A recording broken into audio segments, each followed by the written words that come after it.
சிலர் மட்டும் சமூகத்தின் முன் கேள்விகளை நிறுத்துவார்கள். அப்படி அச்சமின்றி கேள்வி கேட்கும் குரல் Rangaraj.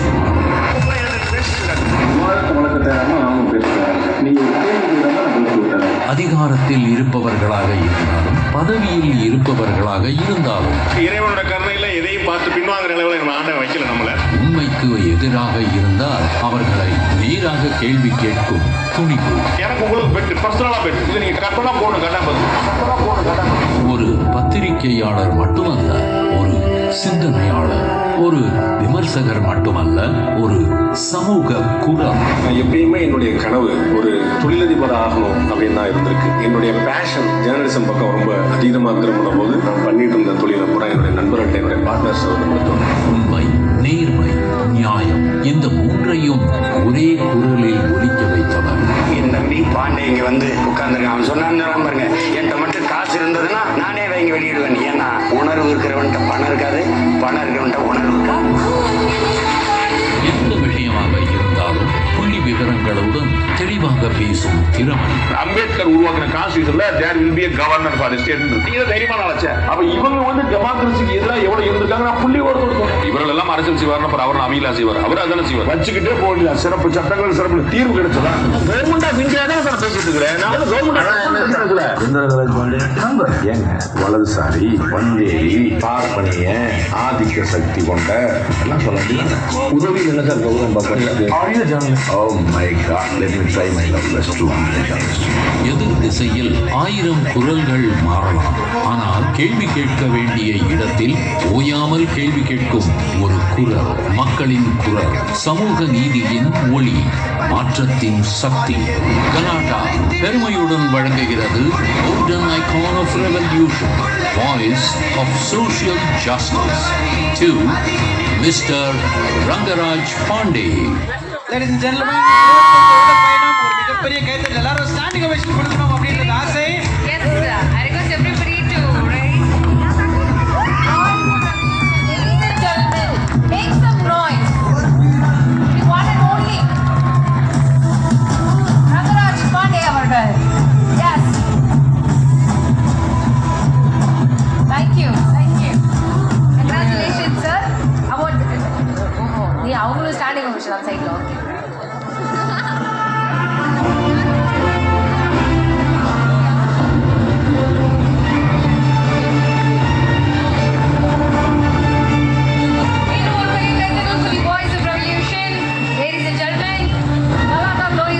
Awards 2026 second edition of our Voice of Revolution goes to Rangaraj Pandey.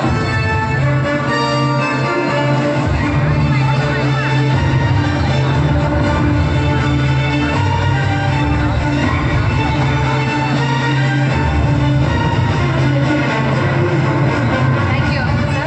Thank you, sir. இன்னைக்கு அவரும் இருக்காரு, நானும் இந்த ஸ்டேஜ்ல இருக்கேன் போது நான் ஃபர்ஸ்ட் ஒரு விஷயம் கிளியர் பண்ணிடுறேன் சார். பாதி பேர் வேர்ல்டுல நீங்களும் நானும் பிரதர் சிஸ்டரானு என்கிட்ட கேட்டிருக்காங்க சார். நான் தேஷ்பாண்டே, நீங்க பாண்டே, நீங்க 2 பேரும் வந்து ரிலேட்டிவ்ஸா அப்படின்னு என்கிட்ட கேட்டிருக்காங்க சார். சிஸ்டர்னு யாரும் கேட்கலையா? சிஸ்டர், பிரதர் சிஸ்டர் தான் அப்படியே கேட்டாங்க. அப்படிதான் கேட்டாங்க சார். சார்க்குள்ள ஒரு நாட்டி சைடு இருக்கு, அது அதிகமாகவே இருக்கும். ஃபர்ஸ்ட் ஒரு மிகப்பெரிய சந்தோஷம்னா ஒரு ரசிகரா, ஏன்னா எடிட்டோரியல் காலம்ல நீங்க எழுதுறது மேலே வரும், நீங்க பேசினா எடிட்டர் கையே உள்ள வராது, ஏன்னா அத்தனையிலுமே கண்டென்ட் இருக்கும். இன்னைக்கு இவ்வளோ பெரிய ஜேர்னி, இவ்வளோ பெரிய பயணம், இன்னைக்கு நீங்க சொல்ற வார்த்தைக்கு அவ்வளோ பெரிய முக்கியத்துவம் இருக்கு. இந்த பயணத்தை நீங்க எப்படி பாக்குறீங்க? ரொம்ப நன்றி. முதல்ல ஒரு அற்புதமான கௌரவம், பெரிய மதிப்பு. இந்த மாதிரி பெரிய மக்கள் மத்தியில் அண்ணன் பார்த்திபன் போல பல ஆச்சரியமான கலைப்படைப்பாளிகள் வந்து படைப்புங்கிறது வந்து ஒரு பிழைப்பா இல்லாமல் அது வந்து உள்ளே பாடியிலேயே வந்து ஒரு நாடி நரம்பெல்லாம் வச்சிருக்கக்கூடியவங்க. அவங்க முன்னாடி வந்து இந்த மாதிரியான ஒரு பெரிய கௌரவம். கலாட்டா வந்து நிறைய கலாட்டா பண்ணுவாங்க. இந்த விருது எனக்கு கொடுக்கப்பட்டதே ஒரு கலாட்டா இருக்குன்னு நினைக்கிறேன். எனக்கு விருது கொடுக்கறதே ஒரு கலாட்டாவான விஷயம் தான். ஆனா அதுல வந்து வாய்ஸ் ஆஃப் சோசியல் ஜஸ்டிஸ் அப்படின்னு சொன்னாங்க பாருங்க, அதுதான் வந்து ரொம்ப ஆச்சரியமா இருந்துச்சு. இல்ல இந்த சோசியல் ஜஸ்டிஸ்க்கு தமிழ்நாட்டில் நிறைய அர்த்தங்கள் இருக்குது. அது வந்து காப்பிரைட் வேற சிலருக்கு தான் இருக்குது. அது வந்து நீங்க அடுத்த உடனே கொடுத்துட முடியாது. ஸோ நீங்க கொடுத்தது வந்து கட்டாயம் வாங்கியே தீர்ந்து அப்படின்னு அனுப்பிச்சு வந்துட்டேன். Very happy. அண்ட் 25 வருஷம்னு நிறைய பேர் நடிகலாம், கிட்டத்தட்ட 27 வருஷம் ஆயிடுச்சு. 98ல நான் 1998ல உள்ள வரேன். 27 வருஷம் டிராவல் அது வந்து இப்படி ஓடிட்டே இருக்கு. இது வந்து என்னுடைய பேஷன், என்னுடைய ஆசை. நான் வந்து ரொம்ப சின்ன வயசுல இருந்து ஃப்ரம் மை சைல்ட்ஹுட், நான் பள்ளிக்கூட படிப்புல இருந்து நான் ஒரு ஜேர்னலிஸ்டா தான் ஆசைப்பட்டேன். நான் ஜேர்னலிஸ்ட் ஆகிருக்கேன். ஸோ எனக்கு வந்து கனவுகள் வேற எதுவும் பெருசா இல்லை. இந்த ஒரு பத்திரிகையாளர் ஆகணும் தான். நான் வந்து கலெக்டர் ஆகணும், இன்ஜினியர் ஆகணும், நடிகர் ஆகணும், எம்எல்ஏ ஆகணும், அந்த மாதிரிலாம் ஆசை இல்லை, ஆக முடியாதுன்னு எனக்கு தெரியும். அதனால அந்த பக்கம் போல நான் ஒரு பத்திரிகையாளராக தான் ஆகணும்னு ஆசைப்பட்டேன். அது வந்தேன், அது அடைஞ்சேன். அது வந்து பெரிய புண்ணியம், என்னுடைய ஆண்டாளம்மாவுடைய பரிபூர்ண கிருபை அப்படின்னு நான் நினைக்கிறேன். அண்ட் அதுக்கு வந்து அப்பப்போ இந்த மாதிரியான ஒரு ரெகக்னேஷன் கிடைக்கும் போது அது வந்து பெரிய ஒரு என்கரேஜ்மெண்ட்டாக இருக்கு. ஏன்னா இப்போ அப்படின்னா எங்கெல்லாம் அந்த சீனியர் சிட்டிசன் லிஸ்ட்டை சேர்த்துட்டு அந்த அவார்டு வாங்குற குரூப்ல எல்லாம் அவார்டு கொடுக்குற லிஸ்ட்டை சேர்த்தாங்க. ஏன்னா அப்பப்போ நீங்க எல்லாம் கொடுக்குறது கொஞ்சம் பெரிய ஜாலியான ஹாப்பியான விஷயமா இருக்கு. Thank you very much our Galatta team. Thank you very much every one of. Thank you sir, thank you sir. Fully inspiration. நாங்களாம் வந்து 0.01% இருக்கோம். அதாவது எப்படி வந்து ஒரு 25 இயர்ஸ் இந்த ஹோல்டு பண்ணி கற்றுக்கிட்டு எதுக்குமே தயக்கமே இல்லாமல் எங்ககிட்டலாம் சில கொஸ்டின்ஸ்லாம் சில பேர்ட்ட கேட்க சொல்லும் போது எங்களுக்கு ஸ்டக் ஆகுது சார். ஆனால் நீங்கள் எதுக்குமே பயப்படாமல் டப்புன்னு அடிச்சுட்டு போயிட்டே இருக்கீங்க. ஸோ அந்த மாதிரி எங்களுக்கும் உங்ககிட்ட இந்த மாதிரி கொஸ்டின்ஸ் கேட்கணும் அப்படின்னு சொல்லிட்டு ஒரு லிஸ்ட் கொடுத்துருக்காங்க. ஸோ அது வந்து கண்டென்ட் வேணும்ல, உங்களுக்கு மொத்த அவார்டை கொடுத்துட்டு மொத்த ப்ரோக்ராமே முடிக்கிறது அப்படி நினைச்சிடாதீங்க. உங்களோட வார்த்தைகள் தமிழ்நாட்டுக்கு ரொம்ப ரொம்ப முக்கியம், அவசியம்ன்றதுனால தான் இப்படி நான் இப்படி எவ்வளவு பேரை உசு பேசியிருப்பேன். நீங்க 27, நாங்க ஜஸ்ட் 7, 2 டிஃபரன்ஸ் இருக்குல்ல. ஏன்னா ஒரு முக்கியமான விஷயம், யாரை பார்த்தாலும் பா ஓட்டு ரெடி வாங்கிட்டீங்களப்பா, எலெக்ஷன் கரெக்டாக ஓட்டு போடுறீங்களப்பா, 2026பா அப்படி எல்லாரும் கேட்டுட்டு இருக்கோம். ஸோ அண்ணனோட பார்வையில் 2026 எப்படி இருக்கு எலெக்ஷனுடைய பார்வைகள்னா? 2026 மட்டும் இல்ல, எல்லா தேர்தலுமே இன்ட்ரெஸ்டிங்கா இருக்கும். ஆனா வந்து நார்மலா தேர்தல் வந்து பாலிடிக்ஸ் மட்டும் தான் இருக்கும். இந்த தேர்தலில் பாலிடிக்ஸ் தவிர ஒரு பிரமாதமான சினிமாவும் இருக்கிறதுனால மசாலா ரொம்ப அந்த ஸ்பைஸ் எலிமெண்ட்டுக்கு வந்து ஒன்றும் குறைய இருக்காது. பட் எல்லா சினிமாவையும் போல கிளைமாக்ஸ் பாருங்க ரொம்ப இன்ட்ரெஸ்டிங்கா இருக்கும். சார் ஒரு வீடியோவாவே உங்ககிட்ட நாங்க क्वेश्चंस வச்சிருக்கோம் சார். பாட்டாவே பாடிடுவீங்களா? அது ஒண்ணா நீங்க பார்த்துட்டு நாங்க கேக்குறோம் சார். வீடியோ ப்ளே பண்ணுங்க ப்ளீஸ்.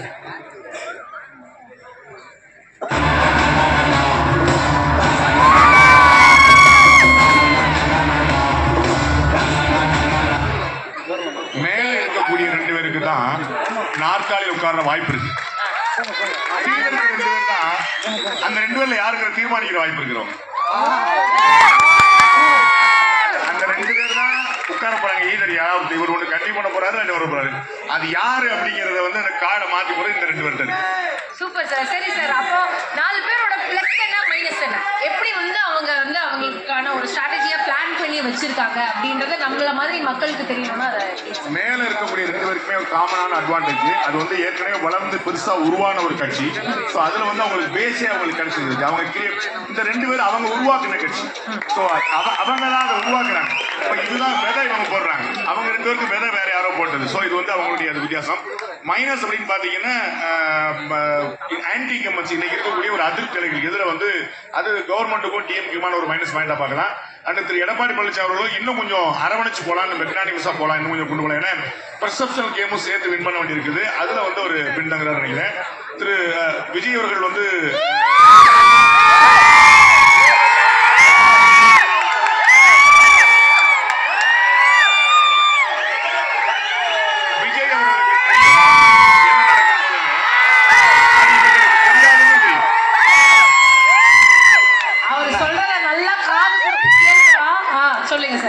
இதெல்லாம் நிறைய பார்த்தாச்சு.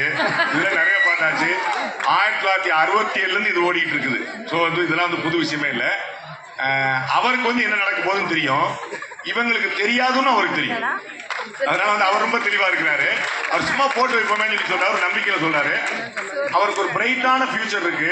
2026க்கு பிறகும் தாங்கினார்னு, 2026க்கு பிறகும் தொடர்ந்தாருன்னா பெரிய பெரிய ஃபியூச்சர் இருக்கு. ஏன் அப்படின்னா இதுவரை அதிமுக திமுக தவிர வேற எந்த கட்சியும் வாங்காத ஒரு பெரிய வாக்கு சதவீதத்தை அவர் வாங்க போறாரு. Other then ADMK. பட் அது வந்து ஒரு ஆட்சியை பிடிக்கிறதுக்கு உதவாது. ஆனா வந்து ஒரு 10 வருஷம் 2036ல ஒரு மேஜர் சேஞ்ச் பண்றதுக்கான ஒரு பெரிய ஹெல்ப் பண்ணும். பட் அந்த அளவுக்கு சஸ்டெயின் பண்ணுவாரா தொடருவாரா அப்படிங்கிறது பார்த்தப்பட்டோம். ஸோ திரு விஜய் அவர்களுடைய பொலிட்டிக்கல் கேரியர் வந்து 2026ல இல்ல, 2026க்கு பிறகுதான் இருக்கு அவர் சஸ்டெயின் பண்ணாருன்னு. ஸோ காலையிலேருந்தே வந்து நிறைய பேர்கிட்ட நான் அண்ணன் சீமானை பத்தி சொல்லணும்னு விட மாட்டாங்க, அதை நாம கட்டாயம் சொல்லி ஆகணும். தமிழ்நாட்டுல தன்னையும் தன் சித்தாந்தத்தை மட்டுமே முன்னிறுத்தி ஒரு நபர் தொடர்ந்து அத்தனை தேர்வு சந்தித்துக் கொண்டு வருகிறார். தொடர் தோல்விகளை கூட உண்மையானவே வெற்றி படிக்கிறதா மாற்றிக் கொண்டிருக்கிறாருன்னு அது அண்ணன் சீமான் அவர்கள் தான். ஐடியாலஜிக்கலி ரொம்ப ஸ்ட்ராங்கான பொசிஷன் இருக்கக்கூடியவர், இன்னமும் ரொம்ப பொறுமையா இருக்கக்கூடியவர். அது வந்து நிதானமா வெற்றிங்கிறது ஒரு நாள் கூத்து கிடையாது அப்படிங்கிற ரொம்ப தெரிஞ்சு வச்சிருக்காரு. அதனால வந்து அண்ணனுடைய உழைப்பு ரொம்ப ஆச்சரியமானது. இந்த எலெக்ஷன்ல இதற்கு முன்னாடி வாங்கின வாக்கு கிட்டத்தட்ட ஒரு 7.5% 35 லட்சம் வாக்கு வாங்கியிருக்கிறாரு போன முறை. அந்த வாக்குகளை விட கூட வாங்கிட்டாலும் அதே வாக்கை தக்க வச்சாரோ அவர் பின்னாடி ஒரு பெரிய அரசியல் கூட்டம் வர்றதுக்கான அதிகமான வாய்ப்புகள் இருக்கு. இப்போ நீங்க நம்பர்ஸ்ல ரொம்ப ஸ்ட்ராங்கா இருப்பீங்க. உங்க ப்ரெடிக்ஷன் எப்பவுமே லைக் நாஸ்டாடமஸ் ஒர்க் அவுட் ஆயிருக்குன்னா பர்சன்டேஜா எவ்வளோ வரும் விஜய் சாருக்கு அப்படின்னு நீங்க நினைக்கிறீங்கன்றது சொல்ல முடியுமா? வாய்ப்பு இருக்காண்ணே? யாருமே 15% கீழே கணிக்கல. அதனால மினிமம் கேரண்டியா ஒர்ஸ்ட் பெர்ஃபார்மன்ஸ். சில சமீபத்திய நிகழ்வுகள் வந்து அவருக்கு வாக்குகளை குறைக்கும் அப்படின்னு அஞ்சப்படுது. அதை வந்து ஒரு சரியா பேலன்ஸ் பண்ணல அப்படிங்கிற மாதிரி சொல்றாங்க. ஆனாலுமே கூட ஒர்ஸ்ட் பெர்ஃபார்மன்ஸே 15 பண்ணுவார் அப்படின்னு நினைக்கிறேன். புவர் உண்மை சரி என்னங்க இப்படி பண்ணிட்டீங்க அப்படின்னாலே 15% பண்ணுவார்னு நினைக்கிறேன். அப்போ ஒருவேளை அலைன்ஸ்ல இருந்திருந்தாருன்னா அதுக்கு வரதுக்கான வாய்ப்பு இருக்கும் அப்படின்னு ஏதாவது? அவர் டிஎம்கே கூட அலைன்ஸ் போக வாய்ப்பு இல்ல. அவர் ஏடிஎம்கே பிஜேபி அலைன்ஸ்ல இருந்திருந்தாருன்னா 200 சீட் அஷ்யூர்டு. நீங்க எல்லாம் போய் சீட் வாங்கிக்கலாம், எம்எல்ஏ ஆயிருவீங்க. அந்த அளவுக்கான வாய்ப்பு இருக்கு. அது வந்து ஒரு பெரிய ஃபியூச்சர் இருக்கும். பட் அவர் பண்றாராலே தெரியல. இது நீங்க எப்போ பப்ளிஷ் பண்ண போறீங்கன்னு தெரியல. பட் ஒரு நியூ ஃபியூச்சர்ல வித்தின் a வீக் வந்து சம் சேஞ்சஸ் எதிர்பார்த்துட்டு இருக்காங்க. லெட் அஸ் சீ. வாய்ப்பு இருக்கா? வாய்ப்பு இருக்கா உங்களுடைய பார்வையில? நல்ல வாய்ப்பு வந்தா அவருக்கும் நல்லது, என்டிஏ அலையன்ஸுக்கும் நல்லது. அவ்வளவுதான். வருதா இல்லையான்னு வந்த ஏன்னா ஒரு பேச்சு நீங்க வந்து ஒரு 50 சீட் கொடுக்குறாங்கன்னு வச்சுக்கோங்களேன். அவர் ஒரு 50 சீட் கொடுக்குறாங்கன்னா 40 எம்எல்ஏ கன்வெர்ட் பண்ணிடுவார். இப்ப 234 சீட்டு நிப்பாரு. ஆனா எவ்வளவு எம்எல்ஏ ஆகும் நீ பார்க்கணும். அது வந்து ஒரு சிங்கிள் டிஜிட்டாவது வருமானு சொல்ல முடியாது எம்எல்ஏவா. ஆனா ஏடிஎம்கே அலைன்ஸ் என்டிஏ அலைன்ஸ் வந்தாருன்னா 50 சீட் வாங்கினாருன்னா அட்லீஸ்ட் 40 எம்எல்ஏவாவது கன்வெர்ட். எடுத்து யோசிச்சு பாருங்க. எடுத்தெடுப்புல ஃபர்ஸ்ட் எலெக்ஷன்ல 40 எம்எல்ஏ அப்படின்னா அண்ட் அது வந்து எதிர்கட்சி தலைவராக கூட இருக்கலாம். அப்ப சாய்ஸ் அவருக்கு என்னவா இருக்கும் அப்படின்னா ஒரு என்டிஏ அலைன்ஸ் சேர்ந்தாருன்னா எய்தர் துணை முதலமைச்சர் பவன் கல்யாண் மாதிரி ஆறு எதிர்கட்சி தலைவர் விஜயகாந்த் மாதிரி. இது வந்து முதல் எலெக்ஷன்லயே அவருக்கு கிடைக்கும். அது வந்து சந்தர்ப்பம் கிடைச்சிருக்கும். பட் அவர் என்ன முடிவெடுக்கிறாரு நமக்கு தெரியாது. அப்படிதான் முடிவெடுக்கணும்னு சொல்ல முடியாது. அவரவருக்கு ஒரு பார்வை இருக்குல்ல. ஓகே. ஸோ அண்ணா ஒரு எங்களுக்கு இந்த சைட்லேருந்து பார்க்குறப்போ நிறைய பேர் சொல்கிறது கேட்குறப்போ இப்போ நீங்கள் சொல்கிறத பார்க்கும்போது அடுத்த வாரத்துக்குள்ள டிசிஷன் மாறலாம். இப்போ வரைக்கும் நல்ல வாய்ப்பை அண்ணன் தவற விட்டாரோ அப்படின்ற மாதிரி ஒரு ஃபீலிங் வருது நீங்கள் சொல்கிறத கேட்கும்போது. அதான் சொன்னேன், நம்ம வந்து அவருடைய விருப்பம் என்னவா இருந்ததுன்னு தெரிஞ்சாதான் தவற விட்டாரானே சொல்வீங்க. அவர் ட்ரெயின்ல போக விருப்பம் இருக்காரு. பஸ் போயிருச்சு நீங்க சொல்லிட்டு இருக்கீங்க. அவர் ட்ரெயின்ல போக விருப்பம் இருக்கலாம். So only when you understand what is his wish அப்படின்னா தான் தெரிய முடியும். அவருக்கு வந்து ஆட்சியை பிடிக்கணும், எம்எல்ஏக்கள் வரணும் அப்படிங்கிற எண்ணம் இருந்தா கூட்டணி போகணும். அவருக்கு வந்து ஒரு ஆல்டர்னேட்டிவ் பார்ட்டி வந்து திரு சீமான் கூட்டணி போனா எனக்கு தெரியும், நான் பர்சனலா தெரியும். திரு சீமானுக்கு எல்லா கூட்டணி கட்சிகளுமே பெரிய கட்சிகளுமே அவருக்கு எல்லா ஆஃபரும் கொடுத்தாங்க. மணி சீட்டுன்னு கற்பனை பண்ணிட்டா கொடுத்தாங்க. அவர் வரமாட்டேங்க அப்படின்னு தெளிவா இருக்கிறார். சோ அவருடைய விருப்பம் அது இல்ல. அது மாதிரி திரு விஜய்க்கு என்ன நினைக்கிறாரு தெரியல. விஜய்க்கு வந்து அவர் ஏடிஎம்கே அலைன்ஸ்ல வந்தார் அப்படின்னா 50 சீட்டு 40 எம்எல்ஏ. அவருடைய விருப்பம் என்னவா இருக்கு நமக்கு தெரியாது. அப்ப அவரோட டைலாக் தானே ஞாபகம் வருது. நமக்கான ட்ரெயின் வரணும்னா நம்ம பிளாட்ஃபார்ம்ல கொஞ்ச நேரம் நின்றுதான் அவனோட சொல்லியிருக்காரு. பிளாட்ஃபார்ம்ல நிற்பாராங்கிறதா நான் வைக்கிறேன். அது தெரிஞ்சோம் நீங்க சொன்ன மாதிரி நான் காலம் பதில் சொல்லும். சார் இப்போ இந்த பாலிடிக்ஸ்னு வந்துருச்சுன்னா பாலிட்டிஷியன் அவங்க நம்ம நாட்டுக்காக என்ன பண்றாங்க. பட் இதுக்கு நடுவில் வந்து இந்த தனி மனித பிரச்சனைகள்லாம் கொண்டு வந்து அவங்களோட பர்சனல் விஷயங்கள்லாம் கொண்டு வந்து அதை பாலிடிக்ஸ்ல மிக்ஸ் பண்றது வந்து ஹெல்தியா அன்ஹெல்தியா?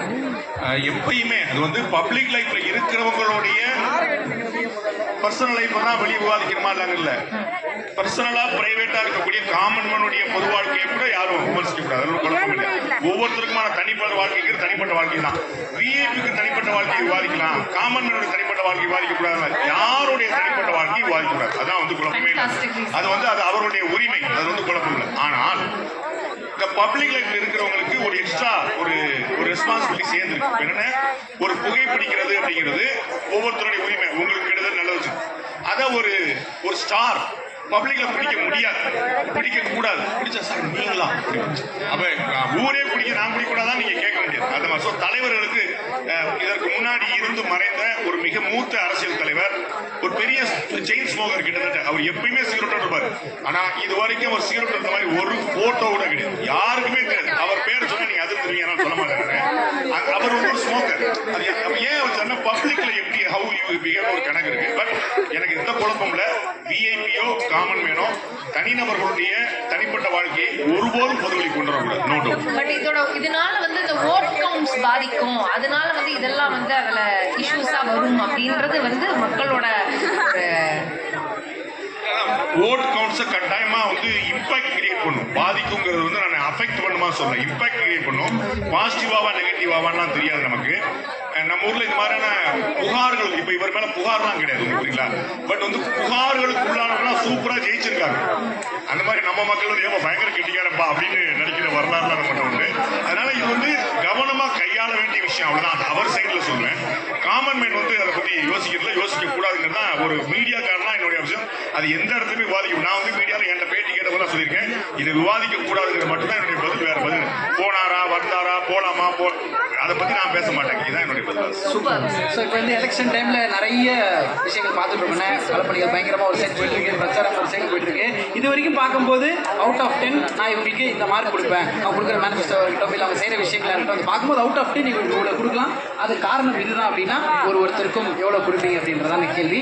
ஸ்டாலின் சார் கிட்ட இருந்து சிஎம் சார் அவுட் ஆஃப் 10 வந்து அவங்களுடைய குவாலிட்டி, அவர்களுடைய பெர்ஃபார்மன்ஸ், என்னுடைய விருப்பம் அப்படிங்கிறது நான் சொல்லவே இல்லை. அது சொல்ல அவங்களுடைய பெர்ஃபார்மன்ஸ் எப்படிங்கிறது நான் சொன்னேன். ஸோ வந்து டிஎம்கே வந்து பொலிட்டிக்கல் மேனேஜ்மெண்ட்ல, பர்செப்ஷன் மேனேஜ்மெண்ட்ல ரொம்ப பியூட்டிஃபுல்லா செயல்படுறாங்க. அவங்க எதிர்கட்சியா இருந்தாலும் பின்னி இருக்கிறாங்க, ஆளுங்கட்சியா இருந்தாலும். ஸோ அவங்களுடைய பொலிட்டிக்கல் மேனேஜ்மெண்ட் வந்து ரொம்ப பியூட்டிஃபுல்லா இருக்கு. ஏடிஎம்கே வந்து not up to that level. இன்னும் அவங்க வந்து ஆளுங்கட்சியா வர விரும்புறவங்க இன்னும் கொஞ்சம் எக்ஸ்ட்ரா செய்யணும். விஜய் வந்து பியூட்டிஃபுல்லா செய்யறாங்க. ஏன்னா அவருக்கு வந்து அவருடைய ஆடியன்ஸ் யாருன்னு தெரிஞ்சிருக்கு. ஸோ வந்து அவங்க பெருசா சிந்திச்சு மனதை கவர்ந்து அதெல்லாம் யோசிக்கல. நமக்கு என்னன்னா அப்படின்றாரு. உடனே பசங்களை பயங்கர குஷியாகி விசிலா பறக்க விடுறாங்க. அவ்வளவுதான். அங்கேயே நிப்பாட்டு தேவையில்லாத நம்ம வந்து வாண்டடா வந்து செய்யல இருக்காரு.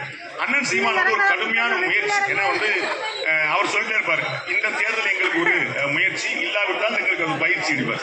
அது மாதிரி வந்து அவர் தொடர்ந்து வந்து அட்டம் பண்ணிக்கிட்டே இருக்கிறாரு. அது வந்து சித்தாந்த ரீதியா எஜுகேட் பண்ணணும் அப்படின்னு, தமிழருக்கு அப்படிங்கிற ஒரு பார்வை இருக்கணும் அப்படிங்கிறது. ஸோ வந்து இவங்களுக்கு எல்லாருக்குமே அவங்களுக்கான மார்க் தான். நீங்க வந்து எல்லாருக்குமே 98, 7 எல்லாம் வச்சுக்கோங்க, அது பிரச்சனை இல்லை. பட் என்னுடைய விருப்பம் நாங்கள் பார்க்கல, அவங்களுடைய பெர்ஃபார்மன்ஸ் தான் நான் பார்க்கிறேன். ஓகே அண்ணா, இப்போ இன்னொரு முக்கியமான விஷயம், உங்களை ஸ்டாட்டிஸ்டிக்ஸ் அடிச்சிக்க முடியாது அப்படின்றதே தெரியும். ஒரு 3 விஷயம்னா இந்த எலெக்ஷன் ரிசல்ட்டை நிர்ணயிக்க போகிறது இந்த விஷயங்கள் தான் அப்படின்னு ஒரு 3 விஷயங்கள் சொல்லணும்னா பர்சன்டேஜா என்ன கேள்வியா நான் கேட்குறேன். நீங்கள் பதிலாக சொன்னீங்கன்னா கூட ஓகே. எக்ஸஸான ஓட்டு, ரொம்ப அதிகமான ஓட்டு, யங்ஸ்டர்ஸோட எக்ஸஸான ஓட்டு எந்த கட்சிக்கு அதிகமாக வர வாய்ப்பு இருக்குது? ஏன்னா கூட்டம் இருக்கும், அது ஓட்டாக மாறுமா தெரியலன்னுவாங்க. இங்கே களத்தில் இருப்பாங்க, ஆனால் அவங்க ஓட்டு வந்து போடுவாங்களா தெரியலன்னா சொல்லுவாங்க. ஒரு யங்ஸ்டர்ஸோட கூட்டம் அதிகமான ஓட்டு இந்த கட்சிக்கு வர வாய்ப்பு இருக்குன்னா எந்த கட்சி சொல்லுவீங்க? தமிழ்நாட்டில் இன்னைக்கு வந்து 38% வாக்குகள் 40 வயசு கீழே இருக்கிறவங்கள்ட்ட 38% ஆஃப் ஓட் வந்து இன்னைக்கு இருக்கக்கூடிய 5,90,00,000 வாக்குகள்ல வந்து 38% வந்து 40 ஏஜுக்கு கீழே இருக்கு. இளைஞர்களில் பெரும்பாலானவர்கள் விடுதலை நம்ம தாவேக்காக்கு தான் வாக்களிப்பாங்க. அது ஒன்றும் குழப்பம் இல்லை. அவங்க இளைஞர்கள் பெரும்பாலும் எல்லா இளைஞரும் தாவேக்காக்கு வாக்களிக்கிறவர்கள் பெரும்பாலானவர்கள் இளைஞர்கள். எல்லா இளைஞர்களும் தாவேக்காக்கு வாக்களிப்பாங்க, புரிஞ்சுக்கூடாது. பெண்கள் அதிகமா யாருக்கு இது வரைக்குமான அனுபவத்துல பெண்களுடைய வாக்கு எப்பயுமே ஏடிஎம்கே பிஜேபி அலைன்ஸ் தான் அதிகமா இருக்கு. இது வரைக்கும் தாய்மார்கள் அப்படின்னா அது வந்து எம்ஜிஆர் உடைய கிரியேட் பண்ண லெகசி. எம்ஜிஆர் ஜெயலலிதா அதுக்கு பிறகு வந்தது நோ ஹார்ம் நோ டிஸ்டர்பன்ஸ், ஒரு பிரச்சனை இல்லாத அப்படின்னா அது ஏடிஎம்கே பிஜேபி கம்பெனியா இருக்கனால பெண்களுடைய வாக்கு வந்து அதிகமா வந்து பெண்களுடைய வாக்கு கடந்த ஒரு 3-4 தேர்தலா ஓட் பெர்சன்டேஜ்லயே வந்து women is dominating men. So வந்து அதுல வந்து அதிகமா இருக்கு. ஸோ வந்து போலிங்லயும் அவங்க அதிகமா இருக்கிறாங்க. அதுடைய அந்த வாக்கு வந்து ஏடிஎம்கே பிஜேபி அதிகமா இருக்கு. ஓகே, இந்த வாட்டி நியூ ஓட்டர்ஸ் நிறைய பேர் வராங்கண்ணா, அவங்களுடைய பார்வை எப்படி இருக்கும்னு நினைக்கிறீங்கண்ணா? நியூ ஓட்டர்ஸுடைய முதல் விருப்ப தேர்வா திரு விஜய் தான் இருக்கிறார். புது வாக்காளருடைய விருப்ப தேர்வா அவர் தான் இருக்கிறார். 50+ இருக்கிறவங்க எல்லாம் கொஞ்சம் நிதானமா யோசிக்க ஆரம்பிச்சிருவாங்க. அதனால வந்து அவங்க ஏடிஎம்கே ரெண்டுக்கும் ஸ்பிளிட் ஆகும்.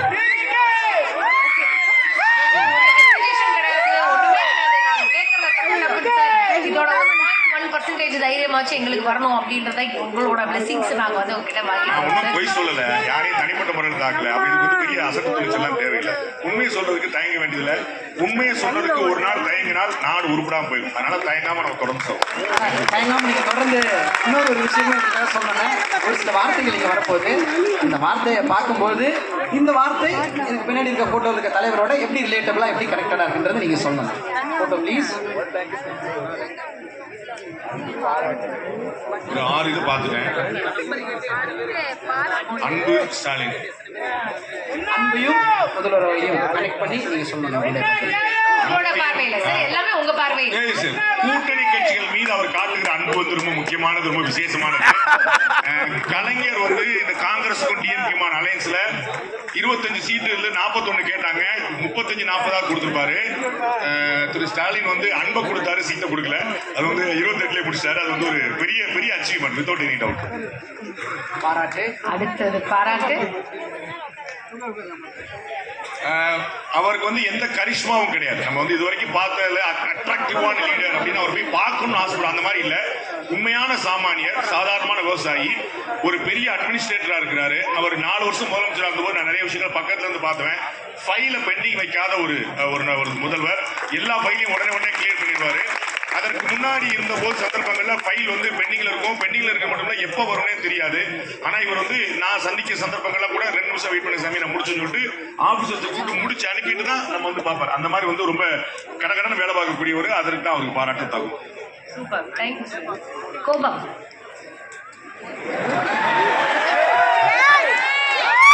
கோபம்ங்கிற வார்த்தைக்கு அந்த போட்டோ போட்டு பின்னாடி செக் அடிச்சது பாத்தீங்களா? அதான் அந்த மாதிரி போட்டோ எல்லாம் போடும் போதே கொஞ்சம் ஒரு கவனம் இருக்கும். அந்த மாதிரி ஒரு இடம்.